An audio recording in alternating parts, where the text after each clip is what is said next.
ہے جیسے غار والوں کا قصہ ہے، کس طرح اللہ سبحانہ تعالیٰ نے ان کی دعائیں سنی اور صرف دعاؤں کے نتیجے میں غار کے دروازے سے پتھر ہٹ گیا اور وہ باہر نکل آئے۔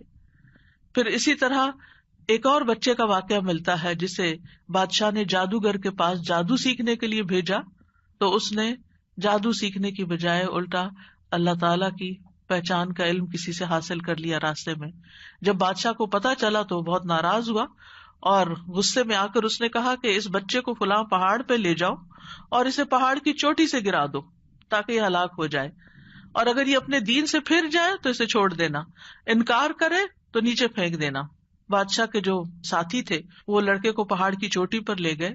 اس لڑکے نے ایک دعا مانگی، اللہم اکفنیہم بما شئت، اللہم اکفنیہم بما شئت، اے اللہ جس طرح تو چاہے تو مجھے ان کے مقابلے میں کافی ہو جا، ان کے مقابلے میں تو میرا ساتھ دے۔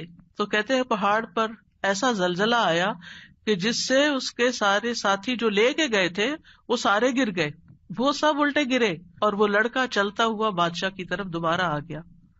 بادشاہ نے اس لڑکے سے پوچھا تیرے ساتھیوں کا کیا ہوا؟ لڑکے نے کہا اللہ مجھے ان سے کافی ہو گیا۔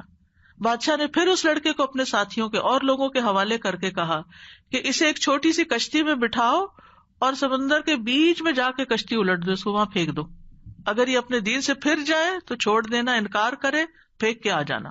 بادشاہ کے ساتھی اس لڑکے کو لے کر گئے تو لڑکے نے پھر یہی دعا کی، اللہم اکفنیہم بما شئت، اے اللہ تو جس طرح چاہے مجھے ان سے کافی ہو جا۔ پھر وہ کشتی بادشاہ کے ساتھیوں سمیت الٹ گئی، سب غرق ہو گئے اور وہ لڑکا چلتا ہوا واپس بادشاہ کے پاس آ گیا۔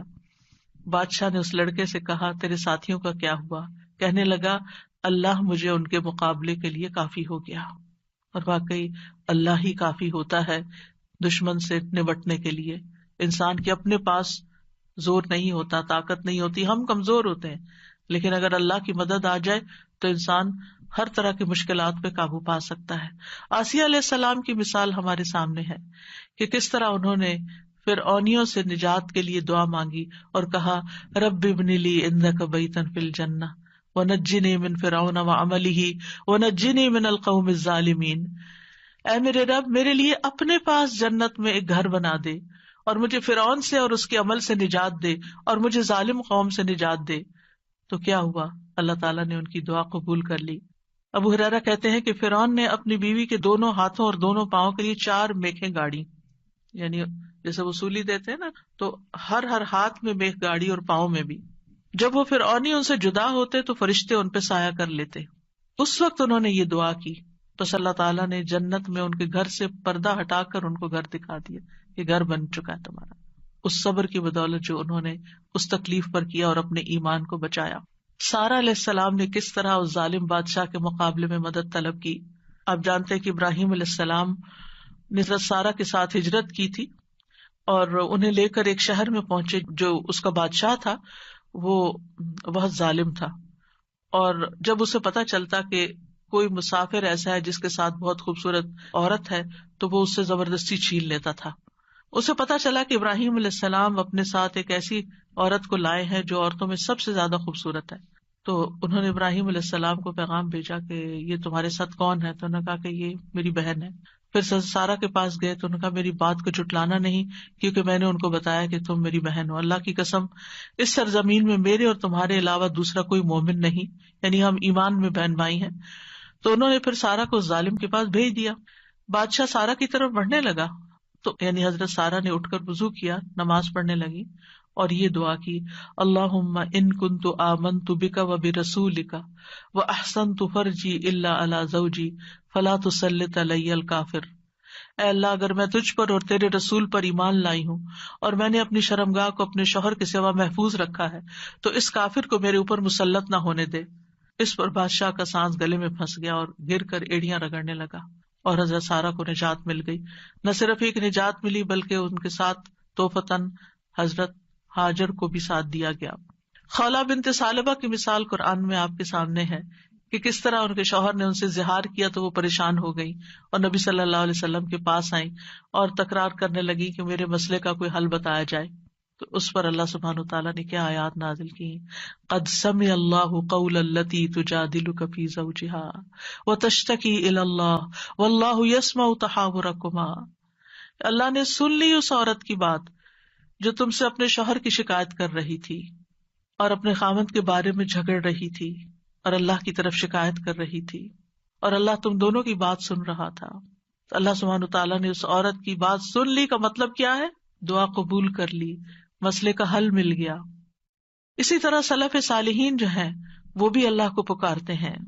امت کے جو نیک لوگ ہیں ان میں سب سے پہلے صحابہ کرام ہیں، وہ سب سے بڑھ کر اللہ تعالیٰ کو جاننے والے تھے، اللہ تعالیٰ کی معرفت رکھتے تھے، وہ اللہ کے رسول کو جاننے والے تھے، وہ دین میں سب سے زیادہ بصیرت رکھتے تھے اور سب سے زیادہ دعا کرنے کے ادب آداب سے واقف تھے کہ کیسے دعا کی جاتی ہے۔ ہم دیکھتے ہیں کہ عمر بن خطاب رضی اللہ عنہ دعا کے ذریعے اپنے دشمن کے خلاف فتح طلب کرتے تھے، اور یہ دعا ان کے لشکروں میں سے عظیم لشکر تھا۔ کہتے ہیں نا کہ اللہ تعالیٰ کے لشکر ہیں، جیسے سکینت بھی اللہ کے لشکروں میں سے ایک لشکر ہے، تو وہ دعا کو بھی اللہ کا ایک لشکر سمجھتے تھے۔